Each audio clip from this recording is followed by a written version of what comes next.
My family used to camp in Algonquin Park in Ontario when I was a kid. We did a lot of day hikes there, and we usually brought our dog with us. That dog was a crazy runner. He would sprint up and down the trail, back and forth between my parents, my brother, and me. On one trail, we reached a lookout. My brother and I stopped for a moment to take in the view. A few seconds later, our dog came flying toward us at full speed. He tried to stop, but he had too much momentum. He went straight over the edge. For a moment, we all panicked. Our dog had just gone over a cliff, and it was a drop of about 50 or 60 feet. I went close to the edge to look down. Somehow, he had landed on one small ledge about 10 feet below us. That was lucky, but it also created another problem. If he moved the wrong way, he could fall the rest of the distance. The cliff face was sheer. There was no safe way for us to climb down to him. We had no idea what to do. Then, out of nowhere, a hiker appeared on the trail behind us. And this hiker had full climbing gear. That was the strange part. Algonquin was not known as a climbing area, and I had never seen anyone with climbing gear on that trail before. I never saw anyone like that there again either. But at that exact moment, when our dog was stuck on a ledge and we had no way to reach him, this person showed up fully prepared for exactly that situation. He belayed down the cliff, rescued the dog, packed up his gear, and left. He did not even stay long enough for us to get his name. He just walked back onto the trail and disappeared. To this day, it feels like he appeared only for that one purpose. When I was about 18, some friends and I took a road trip about 7 hours down to Apalachicola National Forest near Tallahassee, Florida. We were young, and the plan was simple. Do some car camping, drink a few cheap beers, and stay far enough away from everyone that no park ranger would bother us. So we drove deep into the woods. Way deeper than we probably should have. We got there, set up camp, and started drinking. At one point, me and one of the guys decided to go exploring. We walked about 100 yards from our campsite back toward the main road. Then we saw another path directly across from us and decided to follow it. Almost immediately, we started seeing signs that someone had been living there. Trash bags. Random belongings. Stuff scattered around. That should have been the warning to turn around. But we were 18. In our minds, nothing could hurt us. Eventually, we reached a campsite where an older man was living out of his van. He had clotheslines strung up, coolers around the area, and a beautiful dog with him, possibly a golden retriever. We tried to back away quietly, but he saw us and started talking. He seemed friendly enough. He asked where we were from, told us about some cool spots to check out in the park, and talked to us for around 10 minutes. Something felt off, though. He gave directions in steps instead of normal distance. He also seemed unsteady, like he was walking on a balance beam, swaying side to side. He was very excited to talk about national parks and forests near where we were from. Then we left, went back to our tents, and the camping trip ended. 2 months later, the friend who had been with me called me late at night. He told me to turn on the news. I did. At first, I saw an old man with a van and got annoyed at my friend for waking me up. Then he told me to keep watching. A few seconds later, I saw the golden retriever. That was when everything clicked. The man we had met was Gary Michael Hilton, who was convicted of multiple murders. He had kidnapped and murdered a woman on Blood Mountain in Georgia, an older couple in Pisgah in North Carolina, and a woman in Apalachicola near that campsite not long after we left. Those were the exact places he had been talking to us about. We called the police. They put us in touch with the FBI. We were flown back down to show investigators the campsite. We pointed out every spot where we had seen anything, told them everything he said, and showed them the places he had described. I later found out that investigators found what appeared to be partially destroyed human finger bones near the site. I had to fly down again to testify. We had gone camping and accidentally met a murderer in the woods. I was camping in the Florida Keys one winter. I had already dealt with plenty of things that should have been scary. Large snakes. Even larger alligators. Scorpions that would get into my shoes at night. But the experience I remember most happened near an old rock quarry that had filled with water. The quarry was useful for swimming and getting water. Nearby, there was an old dump site with piles of stoves, fridges, and other junk. The dump had been there for a while, but nothing new had been added to it in a long time. One day, a man came by and told me they were going to clean up the dump. He said they were going to burn some of the junk, so I should move my tent. I packed up my belongings and moved a few 100 yards deeper into the woods. That day, they started burning the garbage. I did not think much about it until night came. As soon as it got dark and I climbed into my tent, hundreds of rats covered it. They must have been living in the old dump, and when the fire drove them out, they went searching for food and shelter. They were everywhere, climbing the ropes, running over the top of the tent, moving around me in the dark. I shook as many off as I could, started a fire, and stayed awake all night hoping they would not return. The next day, they seemed gone. So I stayed in the same place, thinking they had moved on. But when darkness came again, they returned.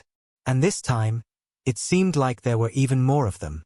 Again, I shook them off the tent and started a fire. By morning, I was done.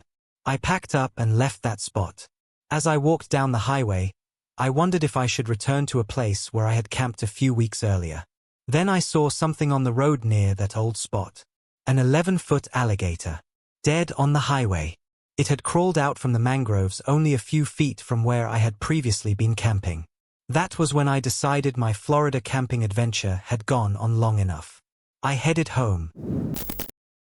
When I was young, from around age 5 to 11, my dad lived in an old log cabin about 15 miles west of Sheridan, Wyoming, in the foothills of the Bighorn Mountains. Every summer when I visited, we would go into the mountains backpacking and fishing for 2 days every weekend. We would park the truck, hike into a remote area, fish for trout along the way, and make camp wherever we ended up. We saw plenty of strange and creepy things out there. We also had scary situations with wildlife.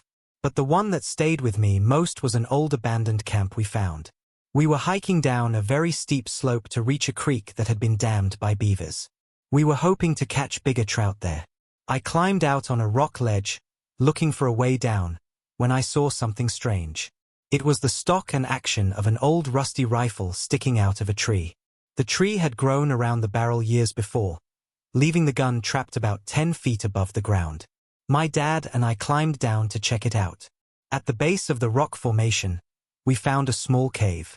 It was only about 12 feet deep. It would have made a natural shelter, but it was a terrible place to set up a long-term camp. Inside, we found old items. 3 heavy unopened cans of food. An old cast iron pot rusted through with holes. A crusty old saddle and bridle set. A heavy wool blanket, badly deteriorated, rolled up and tied with a leather belt. When we unwrapped the blanket, we found personal items inside. A rusty old cap-and-ball black powder revolver. A leather satchel with lead pistol shot. A powder horn with no black powder left in it.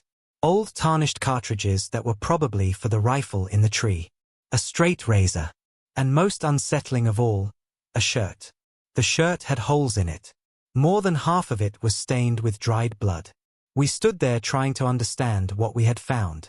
Then the reality of the place hit me. This was remote even in 1985. Whoever had owned that shirt had been seriously injured and stuck on a steep slope in the middle of nowhere. According to my father, the pistol and rifle were both made sometime in the 1870s. There was no way to know exactly what had happened to that man. But the shirt suggested he or someone with him had been hit twice, either with bullets or arrows. All his belongings were sitting there exactly where they had been left, maybe 100 years earlier. It was unlikely he had left that mountain alive. My dad inspected everything carefully. Then he put it all back exactly the way we had found it. I asked if I could keep the pistol. He told me it was not his to give. He said we were not thieves. Then he told me to take off my hat and observe a moment of silence for the man who most likely lost his life there. After that, we went fishing. I tried years later to find that spot again, but I never could. A few weeks ago, we were on a road trip from British Columbia to San Diego. We came across a campsite just outside Crescent City, California. We drove through and found that one side of the campground was pretty empty. There were a few scattered tents, but no one close to where we chose to camp.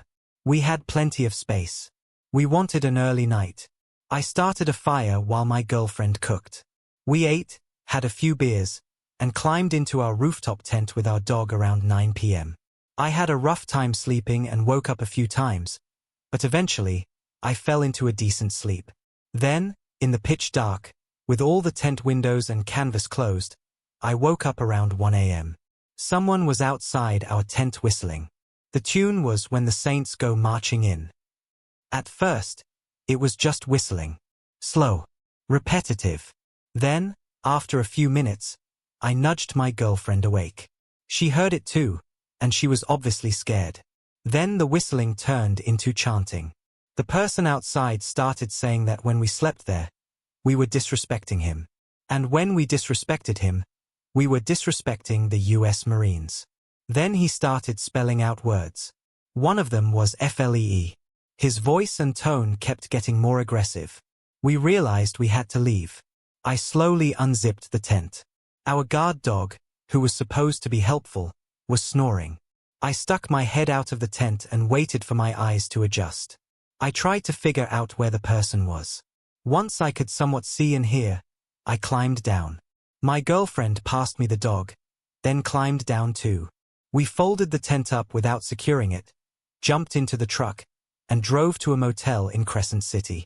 The person was still whistling as we left. The next morning, we went back for the few belongings we had left behind. A family who had camped a few sites over told us the whistling and chanting continued for another 2 or 3 hours after we left. They said it was the scariest thing their family had ever experienced. My dad was camping in Canada. He was sleeping naked in his tent in a patch of woods near some train tracks. At some point, a bear cub came rustling up and started messing with the tent. My dad had long hair and a beard at the time. He grabbed a long Bowie knife and ran outside the tent. Then he saw the bear cub. And of course, where there is a bear cub, there is often a mother bear somewhere nearby. So my dad backed away toward the train tracks. Right at that moment, an early morning freight train came by. He could see the engineer looking at him in horror. From the engineer's view, there was a long-haired, bearded, naked man standing near the tracks with a huge knife. It looked like some wild man was about to try to hijack the train. Later that day, the Mounties came by and asked if my dad had seen any angry armed hippies around. My buddy and I were hiking at dawn during a camping trip. We were walking along a path when I heard a sharp zing near my ear. It sounded almost like a bird chirping past me. A second or two later, a tree near my buddy made a popping sound. That was when we realized there had been a crack too. Someone had shot at us. We did not know it in the first second. The sound did not register the way it should have. But when we put the zing, the crack, and the tree popping together, we understood what had happened. Later that day, around noon, we told the park ranger. The ranger eventually found an old man hunting illegally. I am not sure if he was charged with anything.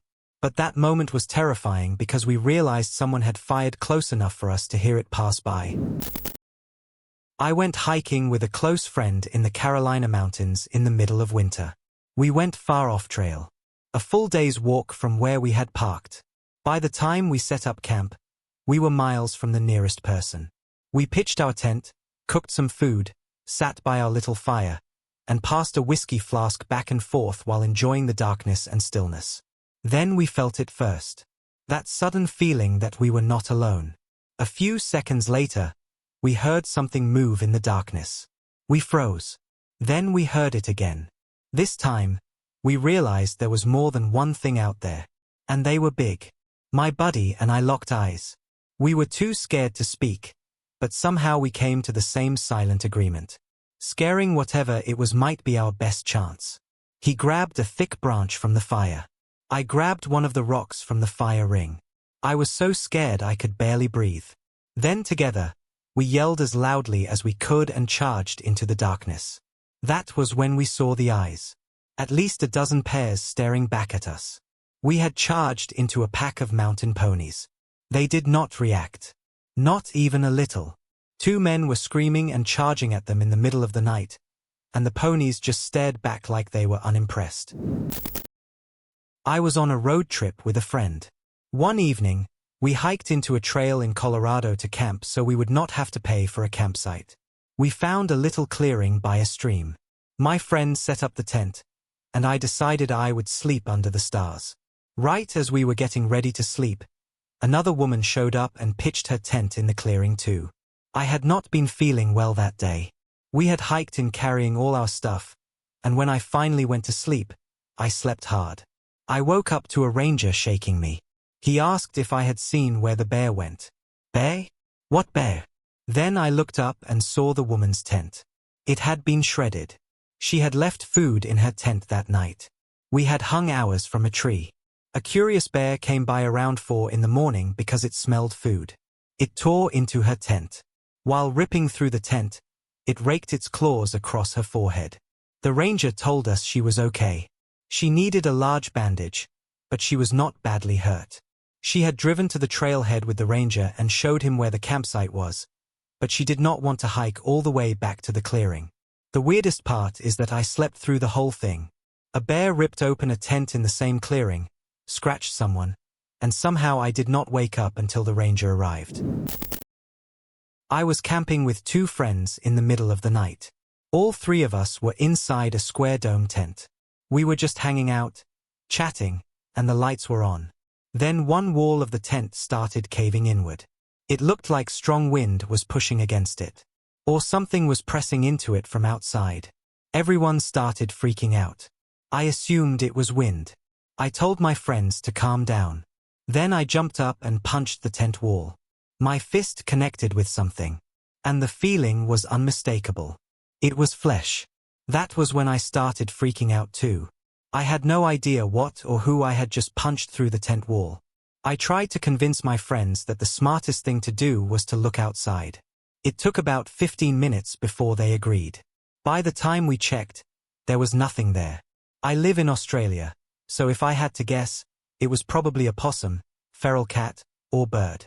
But in that moment, feeling my fist hit something alive through the tent wall was terrifying. When I was a kid, around 12 or so, my dad would wake me up in the middle of the night to go hunting. I hated hunting.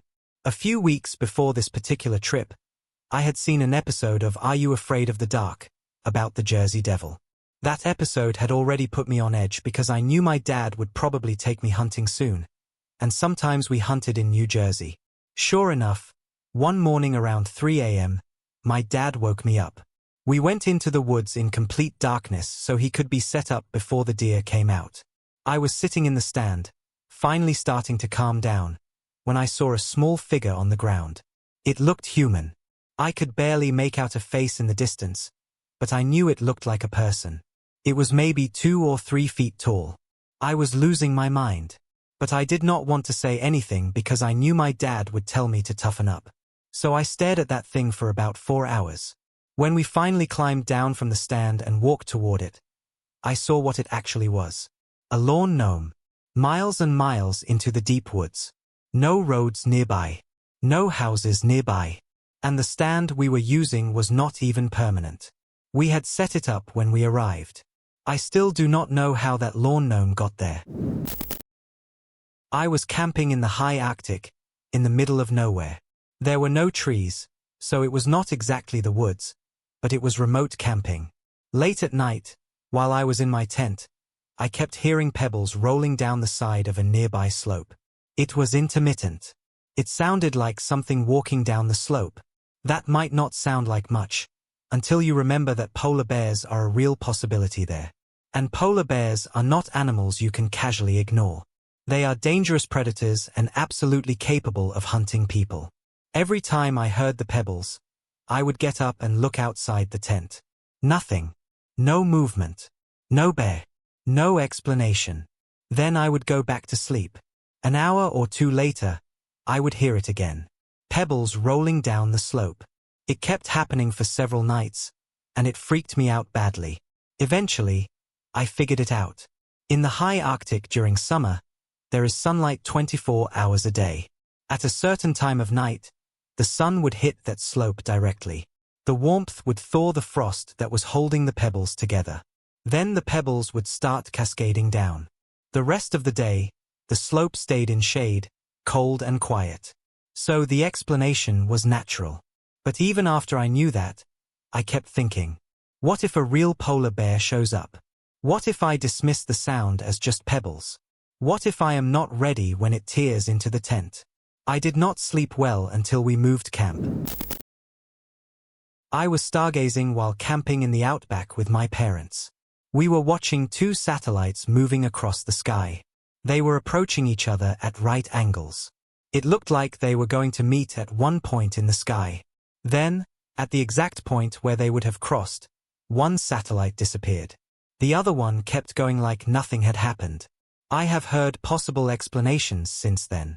Maybe the disappearing satellite fell into Earth's shadow at that moment. Maybe the angle changed, and the light stopped reflecting toward us. Maybe it was something completely normal. But at the time, lying under the sky in the outback and watching one light vanish exactly as another crossed it, it felt strange enough that I remembered it for years. I have been camping my whole life. It was one of the main things I did for fun growing up. A few years ago, my wife and I were backpacking in the middle of nowhere in Maine. We were hiking during the day, then walking off the trail into the woods to sleep at night. We were carrying about 10 days' worth of food and had not seen another person in days. That was the point. We wanted to get away from everything. Normally, I like sleeping under the stars, but it was drizzling a little, so we set up our tiny two-person tent. Around sunrise, I woke up and sat right outside the tent, putting on my boots. My wife was still asleep. Then I looked up. About 30 feet from our tent, there was a man standing there, staring at me. He looked exactly like the kind of person you would cast as a creepy guy who murders campers in a movie. I did not know what to say. So I said something stupid like, "Good morning. Please don't eat us." He just looked at me for a few seconds. Then he turned around and walked back into the woods. We were still out there for another 4 days after that. Every time I passed a fallen log, I expected him to jump out from behind it. I still do not know how he found us. I still do not know what he wanted. My family and I were camping on a lake in central Texas during a week when very few people were around. Our spot was at the edge of the campground, next to the woods and close to the lake. On the first night, we were playing Pictionary by the campfire. Then I saw a light move across the lake. I did not think much of it at first. I went back to focusing on the game. Then another light went by at the same speed, following the same line. That felt a little strange. Then another one came. I pointed it out, and my dad said he had noticed it too. We walked away from the campfire and campground lights to get a better view. The lights kept flying over the lake. They moved at the same speed and stayed the exact same distance from each other. They looked like reddish-yellow orbs. There was no sound. Eventually, my whole family was watching in awe and disbelief. After about 15 of them passed, the last one was chased by a white ball of light that seemed much closer than the others. We talked about what it could be, but none of us had a solid answer. When we got home, my mom looked it up. People in a town a few miles from our campsite had reported seeing the same thing, exactly the way we saw it. In 2006, I was in the Wattagan Mountains in New South Wales, Australia. The camp we chose was a beautiful spot tucked under impressive sandstone cliffs in dense, remote country. Around 30 people were staying in the same campsite, spread across about 10 sites. I was there with my girlfriend and some friends.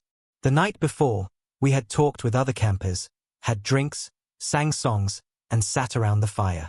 Early in the morning, while it was still dark, I woke up to the loudest rumbling noise I had ever heard. Mixed with it were cracking sounds that sounded like fireworks. The noise lasted around 20 seconds. Then it stopped suddenly. My girlfriend was awake too. Before we could even ask each other what had happened, we heard other campers calling out, asking if everyone was okay. We got up and joined everyone else. All of us were confused and frightened. Everyone had heard the same thing.